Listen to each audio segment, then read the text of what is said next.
we can rebuild him. We have the technology, but we only want to spend enough money to get Vin Diesel in this movie and then just do cheap visual effects, have a pretty girl in it, and get Guy Pearce. What the fuck's Guy Pearce doing? Anybody got Guy Pearce's number? Yeah, put him in there and then, I don't know, throw a whole bunch of cliches there. Everybody likes superhero movies. Bloodshot. Everybody's heard of him, so let's call our movie Bloodshot. This was directed by Dave Wilson in his feature film debut and stars Vin Diesel as the titular character. I cannot stop laughing, at least internally, at the word titular. He plays Ray Garrison, who becomes Bloodshot later, but as Ray Garrison, he is a soldier that just wants to go home to his wife, and, you know, he comes home after a mission, and everything seems to be going good, except then he gets captured, and his wife gets captured, and his wife gets killed, and then he gets killed. So suddenly he is, you know, it's like, okay, he's dead, boom, movie over, okay, great, that's it. Oh, wait, no, Guy Pearce's doctor character, that is Weyland-Yutani, Umbrella Corporation, and every villain all mixed into one with unlimited goddamn funding and the world's tallest skyscraper. I'm surprised that people don't, like, you know, need to wear space helmets with how tall that thing is. He is brought back to life, Vin Diesel's character that is, with nanotechnology. He cannot get hurt. He can get blown up. He can get all back together and everything. This is his blood, his life. This is what he is. He has been given a second chance. He instantly goes out and tries to get revenge on the man that killed his wife. Okay, makes sense because he's got these memories. He wants to get revenge, as anybody would if they were given a chance to take down the person that took away their loved one. But there's more sinister stuff going on here as Guy Pearce is using him and others to do his bidding. And this is the perfection of the nanotechnology where Vin Diesel, his memories can be redone and everything, and can be twisted to fit Guy Pearce's needs, because Guy Pearce would know a lot about memory twisting because he was in Memento, which was about 19 years ago, 19, 20 years ago, and I really thought that he would be in a much better place in his career than he is right now, because holy shit, this movie is fucking bad. This movie is fucking horrible. Not even going to mix words here. It is one of the worst films that I've seen in a while. It's right on par with the Green Lantern movie. It looks that bad. It looks like shit. It's acted, you know, people act like shit. And granted, none of the actors are particularly bad in this movie, but everything is just so mind-numbingly pointless, and just like every edge, everything is just smoothed over. It is so processed. It is so freaking generic and painfully stretched out. And then suddenly we're smash cutting to like some weird action scenes. They stretch out these scenes, have these weird, you know, lengthy computer generated action scenes, and computer generated Vin Diesel punching somebody. It was just absolutely hilarious to me, and it happens multiple times on this. And I like Vin Diesel. I think he's actually pretty good in some movies. Guy Pearce I like, but I don't know what the fuck he's doing here. There is, you know, a character, Wilford Wiggins, and that actor actually was pretty good as well. He's been in better stuff. The one shining, you know, part of the cast here was a character named KT, played by Asa Gonzalez. She's bright, she's beautiful, she has a presence, and she's got a future in film. So at least that was nice. And what offended me so much about this movie was it reminded me of Stealth. It reminded me of so many bad action movies, so many overly priced, you know, over budgeted action movies where you don't know why this money got spent on this. Like, you know, you got indie films that struggle to barely, you know, get any kind of funding.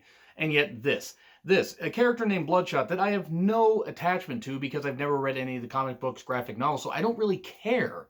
I don't really care about this character or how it's portrayed, but Vin Diesel either goes from yelling, you know, all his stuff, or like being very guttural, which yes, his voice is naturally deep anyway, but sometimes it's almost hard to understand him, and I don't know if that was just me zoning out from the movie, or he just didn't give a shit and decided to phone it in, because everybody does phone it in here. And this movie is just, it's so cliche, so ridiculous, so badly done. I mean, you can't help but laugh at it. Like, I can see plenty of people laughing at this goddamn movie, but every action scene is just so over the top and so overdone. It's not like Triple X, which Triple X at least was entertaining. This isn't even entertaining. This is like just the worst of the worst, and is easily one of the worst movies that I have seen this year. And I feel like I've said that quite a bit, but I've seen quite a few good movies lately, and Bloodshot is just absolute dog shit. I can't fucking believe that this movie is so goddamn bad. So Yeah, really, that's all I gotta say there because it's so goddamn cliche. And of course, Guy Pearce's character is the evil one. You can clearly tell he is. And I mean, the trailer reveals a whole lot of stuff if you've seen it. So, anyway, let's get into spoilers right now. Why don't we? So, if you're watching from here on out, don't see this movie. Please don't. Spoilers from here on out. So, here we go. So, you got Vin Diesel's character, Ray. He does this mission, kills this one guy, and that memory gets implanted, and twisted around a little bit later. Well, he goes home to his wife, everything's good, and then he gets kidnapped, she gets kidnapped, and then this guy dispatches her, seemingly, and then he gets dispatched. And then he's brought back with all this stuff and everything, and then they twist his memories around, they do all this stuff where, oh, there's these other experimental people that are there, like this guy that has mechanical legs, or this one guy that couldn't see but now can see.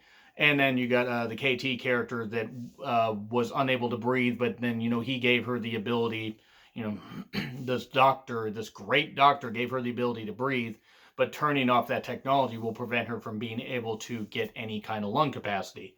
So it's rather terrible. And oh yeah, Guy Pearce is the most over-the-top ridiculous dick, and it's so obvious from the beginning. He's just controlling Vin Diesel's memories and sending his soldiers out to do a whole bunch of stuff. So that's pretty much all that he's doing right there. He's just doing this to do his bidding, and also all this destruction happens. These cars get broken, the skyscraper gets freaking destroyed.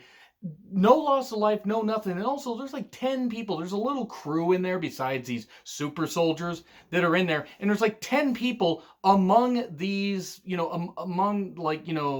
like 80 to 100 floors of the skyscraper. Apparently, the funding ran out where they could only employ that many people because, boy, do I feel bad for whoever has to clean all the windows in that goddamn place. I didn't like this movie at all, if you can't tell. And I didn't expect it to be very good, but my God, it was shit. My God, it was so goddamn shit. And it turns out that his wife didn't die. He's been dead for a while. She moved on, and she's got a wife and kids and stuff like that. Or a kid. And this Wilford Wiggins guy helps get him out of this system that Guy Pearce has him in. And then he's using the nanotechnology to use his powers for good. And then everybody gets blown up, but yet somehow he survives. And KT survives, and Wiggins survives, and everything. And it's all happy, and they're going to do a sequel, and I hated it. I fucking hated it. There's a poll up there. If there ain't a poll up there, trust me, you'll know from the very beginning I didn't like this movie. But yeah, the movie's shit. Anyway, like, share, subscribe. Twitter handle in the description. I'm John Ritland. I'll see you soon.